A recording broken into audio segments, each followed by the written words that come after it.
Okay, so anytime you log into the course, you want to know what you need to do, you can do the click here to begin, or you can click the modules link on top.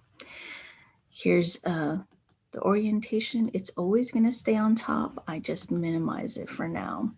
And also one thing that I do also is in addition to having a module for every week with all the contents that you need to do during the week, I will actually, once week 2 starts, I will minimize week 1. You can still access it by clicking on it, but I just want to make week 2 higher in the screen so you don't have to scroll down.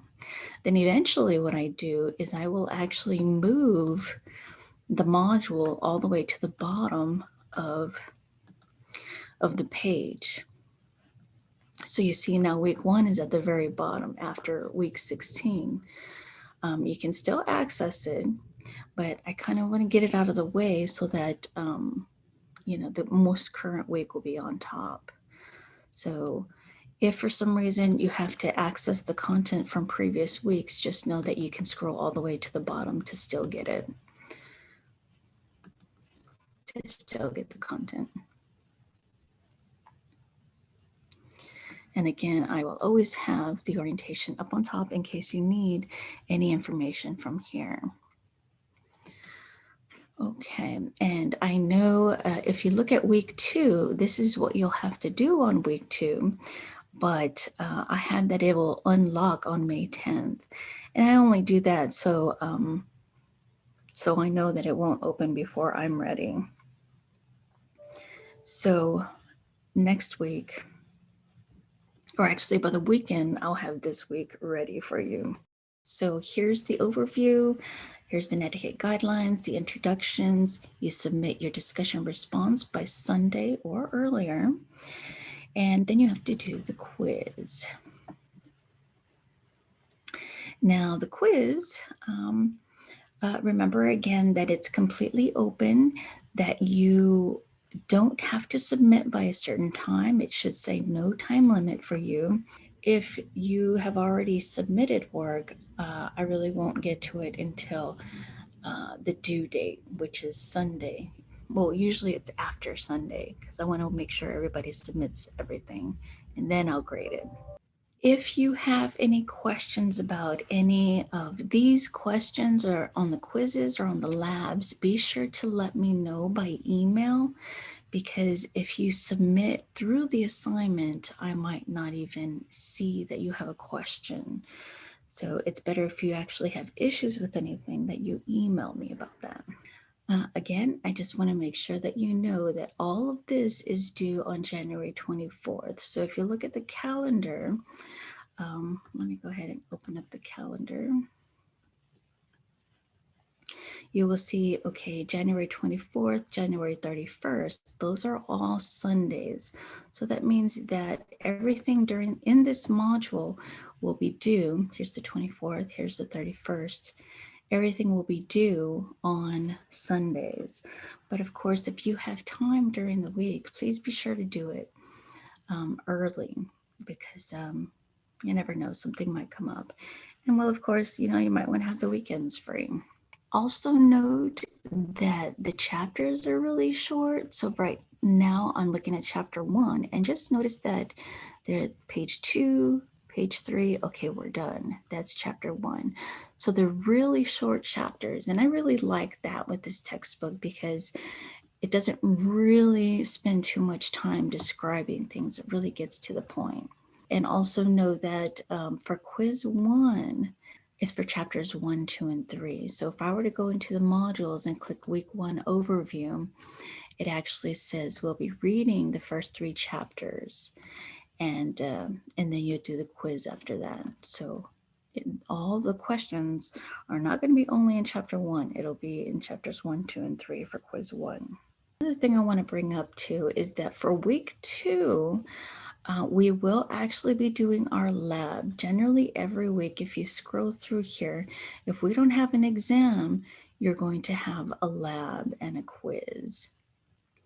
So So since we're there, week 3, which is the week after next, we'll be having our first exam. That exam will be for chapters 1, 2, and 3, because that's week 1. And week 2, we will be covering 4, 5, and 6. And let me go ahead and look at week 2.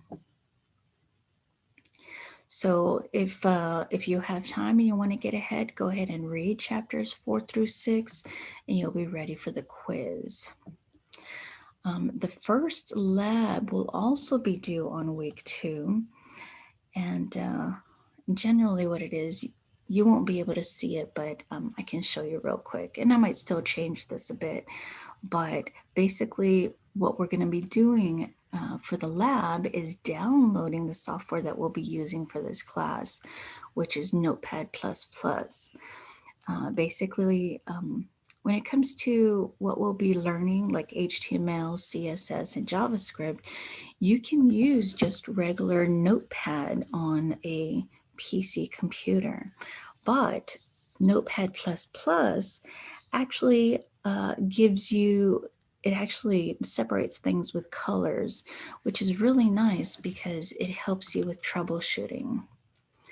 So one thing I can show you actually is if you right click any web page here and do view page source, you can actually see the source for any web page.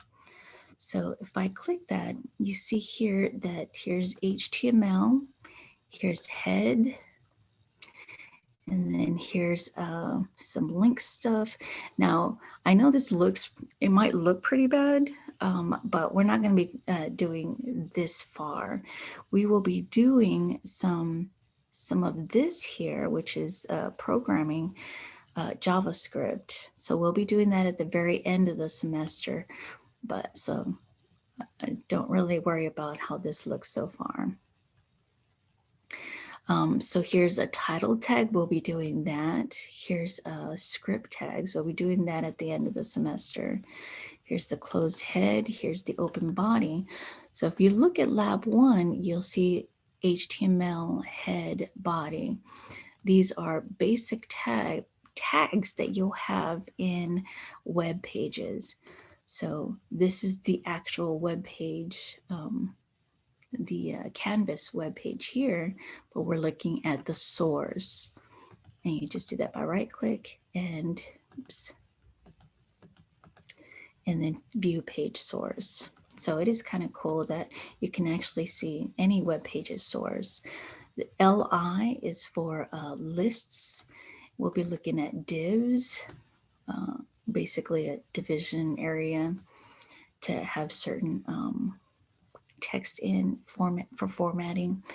We'll be creating buttons. So it's going to be really cool. And this is basically a mesh of everything we're pretty much going to be covering, and even more. So don't worry too much about that. Notice how there's different colors here. So notice that head is like a purple or like a reddish color. Well, just notice that there's different colors. So there's blue, there's another blue, I guess this is purplish, maroon, reddish, that kind of thing. So that is the advantage of using Notepad++. And actually, if you even wanted to download now, you can actually just go to chapter 6. We are not going to be covering the entire book. We're actually going to stop at chapter 22. Oh, actually, we'll probably be looking a little bit on these 2 chapters at the very end. But basically, one thing that you should probably know, but don't worry about this now, is that we'll be referencing another website in the future, W3 Schools. Basically, that is a free website where you can get tutorials off of for web development stuff like CSS, Python, PHP, that kind of thing. So we'll be referring to this when it comes to JavaScript, but we'll also be looking at the textbook a bit. But just know that we're really, from this textbook, we're going to go up to only chapter 22. We're not going to go any We might do a couple of chapters after that, but, and again, remember that they're very short chapters. So I don't want you to think that it's overwhelming. So anyway, if you go to chapter 6, and you know, there's different things. I believe it's in chapter 6. And you scroll down, you will actually meet up with the links to, well, there's many different links that they have available in that chapter. But at the very end, here's a link to Notepad++. So, but I'll be showing you how to download and install and make sure that everything's okay with you. Things are available. You create a web page. Well, how does everybody get to see the web page? Well, the web page is stored on a computer somewhere on a server, and you know, your own computer could be a server. So there's lots of servers, and that's basically how the web is, because there's just a bunch of servers connecting to other servers. And basically you would need hardware, of course, which would be the computer that you have the software installed on. Then you have some sort of operating system, and there's server operating systems. There's free ones, and then there's not free ones. But then you have, and then you have different things loaded on that server software. So you would have like, you know, web pages that would be HTTP. You would also have databases stored on that computer. So if you have a bank account, the database stores the information about you, like your login, your password, your the payments that you've made, your income that's going in through your bank account. It's all stored on a database. And then you have a scripting language, which is JavaScript, which we'll be learning, that allows for the interaction between the browser and the database. So cool stuff there. Okay, and then it just explains what the hardware, the software, and Linux is what most likely you've covered or you will cover in college courses. And Apache is a free server software. And then there's a combination, there's many different combinations of, you know, the software, hardware, and web connections, like databases that you can use. And they actually, well, the book describes all the free stuff that you can use, which is LAMP, LAMP. So more descriptions on that. Open source, it's basically where the source of programs are open, which means that you can actually download and edit and, you know, make changes to it, and possibly even submit your changes. So maybe it could be implemented on one of the versions of Linux. I say specifically Linux because that's the popular software that's open that we cover as an operating system. At least the classes that you're taking now at ZAC. Okay, FTP, File Transfer Protocol. That's basically where you can upload and download files from a server. Basically, you're actually using a lot, you know, you're using a lot of different protocols. You just don't know it, or maybe you do know it. But that's one of the protocols that we use to transfer files. And interestingly, we used to use a software called WSFTP to upload and download. So we actually had to have separate software to upload to the server. But you know, nowadays all you have to do is log into your Dropbox or whatever and upload whatever files.